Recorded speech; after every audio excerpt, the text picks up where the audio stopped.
Hey guys, welcome back to my YouTube channel. I hope आप सभी अच्छे होंगे और मैं भी बढ़िया ही हूँ। सो गाइस, मैंने पिछले 2-3 दिनों से एक इंस्टा पे स्टोरी डाली थी जिसमें मैंने 2 स्टोरियाँ जो थी उसका थंबनेल डाला हुआ था। एक्चुअली वो मैंने पहले ही शूट कर ली थी। तो उसका थंबनेल था कि पपरोड़ा कंडी चौक छलावा, लॉकडाउन में मैं घर जाना पड़ा भारी, या फिर अमन के पिता का देहांत। तो मैंने उनमें से पूछा था कि आप ही के द्वारा भेजी गई कहानियों में से मैं कौन सी कहानी आप लोगों को पहले लेकर आऊँ। तो तकरीबन मुझे सबसे ज़्यादा वोट जो थे वो पपरोड़ा कंडी चौक छलावा के लिए ही आए। और इसका रीज़न शायद ये भी हो सकता है क्योंकि मेरे फॉलोवर जो भी हैं वो उस साइड वाली ज़्यादा के हैं, और जो दूसरी कहानी थी वो लाहौल स्पीति की है, तो इसीलिए शायद वो ज़्यादा उसके वोट नहीं आए। बट एनीवे, पहले मैं ये कहानी लेकर आया हूँ और इसके बाद मैं दूसरी लेकर आऊँगा, अमन के पिता का देहांत। बट एक्चुअली में मुझे इस कहानी से ज़्यादा वो वाली कहानी थोड़ी डरावनी लगी थी। बट चलो कोई ना। तो आज की जो कहानी है वो हम स्टार्ट करते हैं। और ये कहानी मुझे मेरे ही सब्सक्राइबर और एक फॉलोवर ने भेजी है जो बैजनाथ साइड से बिलोंग करते हैं। और बैजनाथ मेरे घर से तकरीबन 10 या 11 किलोमीटर दूरी है और ज़्यादा दूर भी नहीं है। सो कहानी जगह मैंने आपको पहले रिवील कर दी, वो कहानी वहीं की है। बट नाम मैं थोड़ा चेंज कर दूंगा क्योंकि नाम मैं किसी की प्राइवेसी को ख़राब नहीं करना चाहता। मैं उसकी प्राइवेसी में ही रख कर उस कहानी को सुनाना चाहता हूँ। तो कहानी में जो लड़के का नाम है उसको हम रज्जत रख लेते हैं। तो कहानी रज्जत की है। तो आइए स्टार्ट करते हैं आज की कहानी। और कहानी मैंने पढ़ी थी इसलिए मुझे पूरी कहानी याद हो गई है अब तो कहानी की शुरुआत होती है। तो रज्जत एक चंडीगढ़ में प्राइवेट सेक्टर पे जॉब करता था।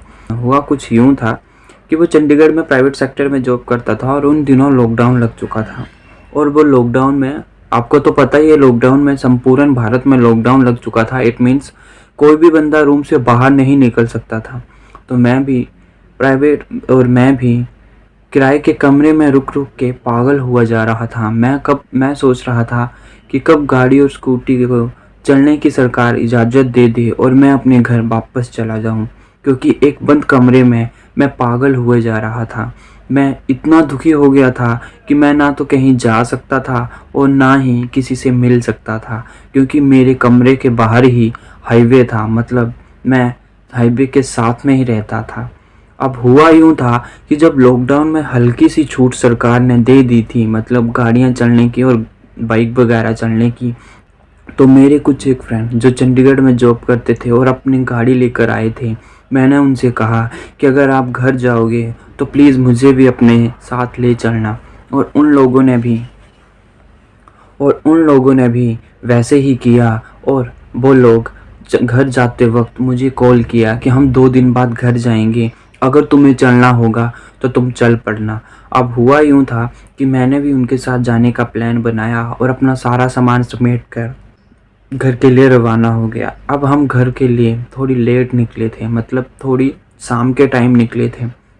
और उनका घर जो था वो बैजनाथ से आगे था और मेरा घर बैजनाथ से पीछे पड़ता है। तो हुआ यूँ कि हम घर के लिए चले गए।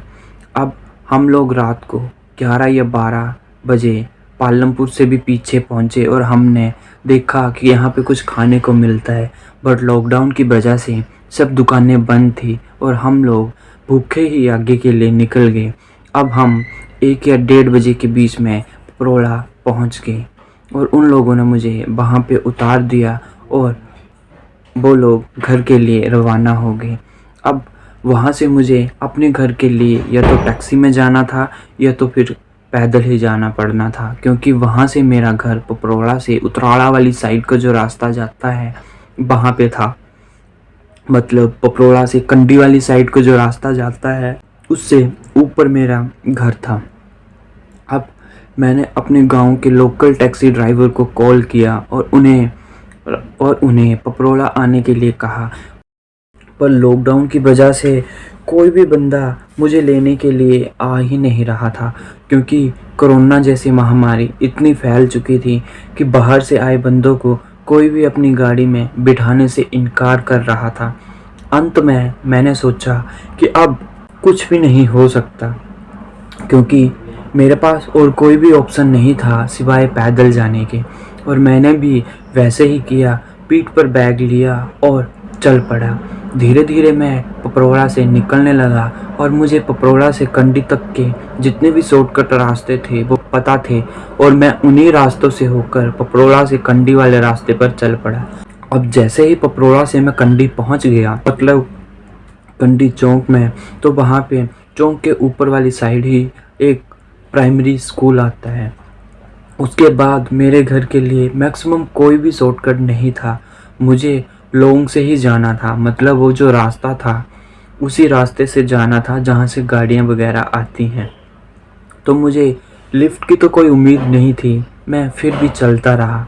अब आधे रास्ते के बाद गांव ख़त्म हो जाता है और सुनसान रास्ता स्टार्ट हो जाता था। अब जैसे जैसे मैं आगे बढ़ रहा था, मैं बहुत अजीब सी वाइब जो थी वो मुझे आ रही थी, पर मैं फिर भी इन सब चीज़ों को नज़रअंदाज किए जा रहा था क्योंकि मैं इन सब चीज़ों में विश्वास नहीं करता था। फिर मैं ये सोच रहा था कि चलो शुक्र है, कम से कम उस बंद कमरे से मुझे आज़ादी तो मिली। अब कुछ दिन अगर घर में क्वारंटाइन भी रहा तो मुझे इतनी दिक्कत नहीं होगी, क्योंकि 15 दिनों के बाद तो फिर मैं गांव में घूम तो सकता हूँ, क्योंकि गांव का जीना गांव का ही जीना होता है। इतना सोचते सोचते मैं आगे बढ़ रहा था और जो रास्ते थे वो बिल्कुल सुनसान पड़े थे। अब रास्ते में मेरे फ़ोन की फ्लैशलाइट जो पड़ रही थी उसमें मेरी परछाई के साथ मुझे पीछे से एक परछाई और भी दिखाई दे रही थी।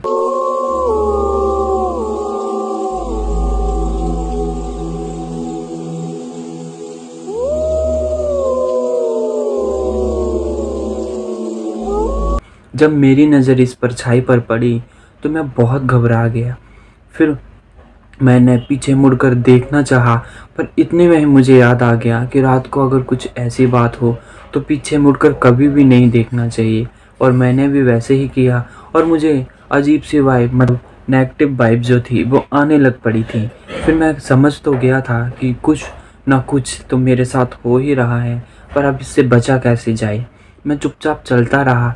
इतने में ही मुझे पीछे से आवाज़ आई और वो आवाज़ कहने लगी, तो इतनी रात कुछ टाइम भी दिखा था जो लगता है तुझे जाना देना है। मतलब उस आवाज़ ने कहा कि तुम इतनी रात को जा कहाँ रहे हो, और तुम्हें लगता है कि मैं इतनी रात को तुम्हें यहाँ से जाने दूंगा। और मैं ये आवाज़ सुनकर घबरा गया और बिल्कुल दंग रह गया। फिर मैंने पीछे मुड़कर देखना चाहा, पर मैंने फिर वही सोचा और पीछे मुड़कर देखना बंद कर दिया। फिर मैं धीरे धीरे चलता रहा और वो जो आवाज़ थी वो अब ऐसे लग रहा था कि आवाज़ तो बंद हो गई है, किंतु 4 या 5 लोग जो आपस में आवाज़ करते हैं और आपस में बातचीत करते हैं उसकी आवाज़ आ रही थी। मतलब खुसर फुसर की जो थी वो आवाज़ आ रही थी।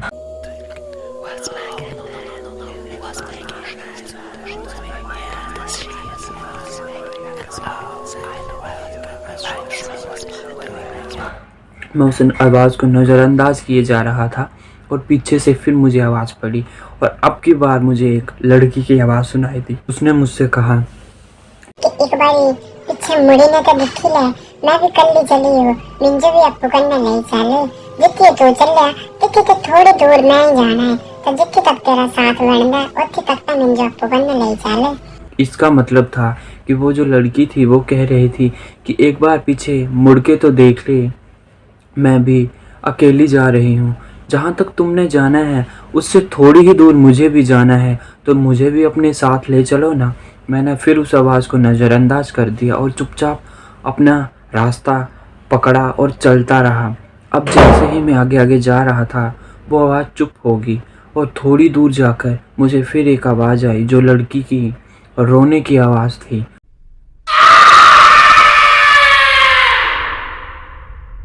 और वो इतनी ज़ोर से आई कि मैं पूरी तरह से दंग रह गया था, और फिर मैं पूरा पसीने से लथपथ हो गया था। और घबरा तो मैं इतना गया था कि मेरे हाथ पांव कांपने लग पड़े थे और मैं बिल्कुल ठंडा पड़ गया था, पर मैं फिर भी चलता रहा। अब वहाँ से मैं बहुत आगे निकल चुका था और कंडी से ऊपर एक गांव आता है जिसका नाम हरेड़ है, और हरेड़ से नीचे एक पुल आता है जहाँ पे शमशान घाट भी हैं और वो थोड़ा रास्ता भी डरावना सही है। तो जो उस वाली साइड से है उनको तो शायद पता होगा। तो अब जैसे ही मैं वहाँ पे पहुँचा तो वो आवाज़ बंद हो गई और फिर मैं चुपचाप चलता रहा। और फिर अब जैसे ही मैं पुल के थोड़ी सी पीछे पहुँचा तो किसी ने मेरे कंधे पे हाथ रख दिया। और वो जैसे ही मेरे कंधे पे हाथ रखा, मेरे कंधे पे इतना वेट पड़ा कि मैं थक गया। यानी वो जो हाथ था वो तकरीबन 10 से 20 सेकंड के लिए ही मेरे कंधे पे रखा था, पर मैं इतना थक चुका था क्योंकि उस हाथ का वेट इतना था कि मैं बहुत ही ज़्यादा थक चुका था। अब मैं एक जैसे थे दोनों के गम दवा होने लगे।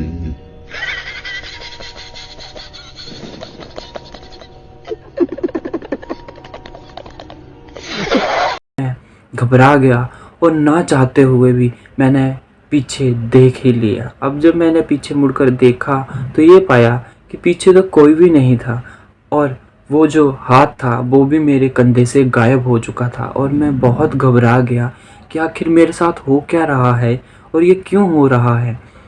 फिर मैं समझ तो गया कि अब शायद हो सकता है मेरा यहाँ से बचना मुश्किल हो, क्योंकि इससे पीछे तो इतना सुनसान रास्ता नहीं था। आगे बहुत है, आगे मतलब 2 या 3 मिनट के लिए ही रास्ता डरावना था क्योंकि वहाँ पे शमशान घाट थे। उसके बाद फिर गांव स्टार्ट हो जाता है तो इतनी दिक्कत नहीं थी। पर मैंने सोचा अब यहाँ से बचना मुश्किल है। फिर मैं घर वालों को कॉल करने लगा तो पता नहीं वो मेरे दिल का वहम था या क्या था, मेरे फ़ोन ही नहीं चल रहा था। मैं डरा हुआ था और वहाँ से चलता रहा और वो आवाज़ पीछे से मुझे वैसे ही सुनाई देने लग पड़ी। अब वो जो आवाज़ थी वो एक बिल्ली के रोने की आवाज़ में बदल चुकी थी और मैं डर चुका था। अब जैसे जैसे मैं आगे बढ़ रहा था वो बिल्ली की आवाज़ से कुत्ते के भौंकने की आवाज़ में आने लग पड़ी और वो कुत्ता इतनी ज़ोर से भौंक रहा था कि वो कभी भी मुझे काट सकता था। मैं इतना डर चुका था कि मैंने वो डरते डरते पुल क्रॉस कर दिया। अब पीछे से एक रोशनी पड़ी, मतलब पीछे से कोई गाड़ी या स्कूटी की रोशनी पड़ी और मैं डर गया कि अब ये क्या चीज़ आ रही है। और वो रोशनी धीरे धीरे मेरे पास आ ही रही थी। अब जैसे जैसे वो रोशनी मेरे पास आई तो मैंने पाया कि वो कोई छलावा नहीं बल्कि एक हकीकत थी कि वो एक गाड़ी सच में आ रही थी। अब वो जो गाड़ी थी वो धीरे धीरे मेरे पास आई और वो गाड़ी मेरे पास आकर रुक गई। अब वो गाड़ी रुकी और उन्होंने जैसे ही गाड़ी के शीशे को नीचे किया तो ये देखा कि वो मेरे गांव का ही एक लड़का था। और उसने मुझे देखा और मुझे आवाज़ लगाई और कहा, इतनी रात तू थी क्या करा था, कने तू आया कुछ ही थे, मतलब इतनी रात को तुम यहाँ पे क्या कर रहे हो, तुम आए कहाँ से। तो मैंने उसको सारी बात बताई कि मैं अपने घर जा रहा हूँ और मैं चंडीगढ़ से आया हूँ। तो उसने मुझे बोला कि बीमारी तो इतनी फैल गई, अभी तो तुम्हारा घर बहुत दूर है, पर चल कोई नहीं, तू पीछे बैठ जा, आगे तो खैर मैं बिठा नहीं सकता क्योंकि बीमारी के चक्कर में, पर तू पीछे बैठ जा। तो मैं चुपचाप उसके पीछे बैठ गया और उसने देखा कि मैं बहुत पसीने से लथपथ हूँ। तो उसने मुझसे पूछा तो मैंने उसको सारी बात बताई। फिर उसने बताया कि हाँ, ये रास्ता थोड़ा सा सुनसान है और अक्सर यहाँ से ऐसी ऐसी बातें सुनते थे हम, पर पता नहीं था कि ऐसा हकीकत में भी होता है। आज तुम बता रहे हो और तुम्हें ऐसे हालात में देखा तो शायद सच में लग रहा है कि यहाँ पे होता होगा। फिर मैं घर पहुँचा और घर वालों को मैंने वो सारी बात बताई। तो घर वालों ने मुझे टीका वगैरह लगाया। उसके बाद मैं थोड़ा सा नॉर्मल हो चुका था। दूसरे दिन गांव के प्रधान को ये बात पता चली कि मैं गांव में आया हूँ, तो उन्होंने मुझे कुछ वक्त के लिए क्वारंटाइन कर दिया। अब क्वारंटाइन जो किया तो उन दिनों मुझे फिर घर पे रहना था और मैं जैसे ही सो रहा था मुझे वैसे ही दिमाग में वो सब कुछ बातें घूम रही थी। फिर उसके बाद जैसे ही मैं क्वारंटाइन से फ्री हुआ, मम्मी मुझे एक पंडित के पास ले गए, मतलब एक तांत्रिक के पास लेकर गए और वहाँ पे जाके मुझे डोरू धागा बनवाया। और उन तांत्रिक ने कहा कि तुम्हारी किस्मत सही है, तुम्हारे गाँव में जो तुम्हारे सामने वो गाड़ी वाला आ गया, अगर वो नहीं आता तो तुम्हारा बचना मुश्किल ही नहीं नामुमकिन हो जाता, क्योंकि वो जो चीज़ थी वो तुझे मारने के लिए ही आई थी। तो ऐसा कुछ मेरे साथ हुआ था जो मैंने आप लोगों के सामने शेयर किया। तो ये जो कहानी थी ये मेरी नहीं थी, ये मेरे फॉलोवर और एक सब्सक्राइबर की थी। तो कुछ ऐसे हुआ था उसके साथ और उसको लॉकडाउन में जो था वो घर पे जाना भारी पड़ गया। और वो लिखते हैं कि इसके बाद अब कभी मैं चंडीगढ़ से घर को जाता हूँ तो मैं कभी भी सफ़र नहीं करता, सुबह अर्ली मॉर्निंग निकल जाता हूँ ताकि मैं अपने गांव में 10, 11, 12 या 2, 4 बजे शाम दोपहर को पहुँच पाऊँ। तो अब तो इस बात को काफ़ी टाइम हो चुका है, मैं इस बात को जब भी सोचता हूँ मेरे रोंगटे खड़े हो जाते हैं। तो इस तरह से उन्होंने मुझे कहानी भेजी थी। अभी भी अगर आपके पास कोई भी कहानी पड़ी है, किसी आपके फ्रेंड किसी रिलेटिव के साथ ये सब कुछ हुआ है तो आप मुझे भेज सकते हो। मैं ऐसे ही आपकी कहानियों को भी यूट्यूब पे लाऊंगा। तो अब अगली कहानी जो होगी वो अमन के पिता के देहांत की होगी, जो मुझे इस कहानी से भी ज़्यादा डरावनी लगी थी। बट कोई बात नहीं, आप लोगों की फरमाइश थी, आप लोगों को ने बोला था कि आप यही कहानी सुनना पसंद करोगे तो मैं यही कहानी लेकर आया। अब नेक्स्ट हफ्ते उस कहानी के साथ मिलते हैं। और उसके बाद अभी बहुत सी कहानियाँ जो मुझे भेजी हैं, अभी तो मसूरी की कहानी भी है, तो मिलते हैं। और अब जो मैंने ये हिमाचली टाइटल करके टाइटल दिया था इस सीरीज़ को, ये मैं अब चेंज कर दूंगा और इस टाइटल को अनहोनी करके टाइटल दे दूंगा। तो मिलते हैं अगले हफ्ते एक नई कहानी, नई वीडियो और एक नई सच्चाई के साथ। तब तक के लिए बने रहिए मेरे यूट्यूब चैनल पे, क्योंकि अब हर हफ्ते एक नई वीडियो आएगी। Yeah.